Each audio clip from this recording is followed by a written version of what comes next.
পাকিস্তানের বিপক্ষে দ্বিতীয় টেস্টের অধিনায়ক হয়ে দলে ফিরছেন তামিম ইকবাল। ইতিমধ্যে রওনা দিয়েছেন পাকিস্তানের উদ্দেশ্যে।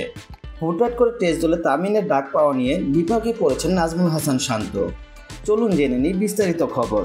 প্রথম টেস্ট ম্যাচে 10 উইকেটে জয়লাভ করেছে বাংলাদেশ, যা ইতিহাসে সাক্ষী হয়ে থাকবে। এটা ছিল পাকিস্তানের বিপক্ষে বাংলাদেশের প্রথম কোনো টেস্ট ম্যাচ জয় বললে ভুল হবে।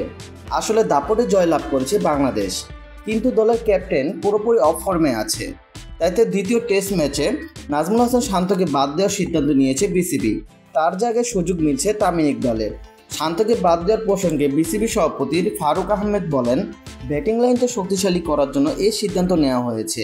শান্ত অনেক ভালো খেলোয়াড়, কিন্তু দীর্ঘদিন ধরে সে অফ ফর্মে রয়েছে।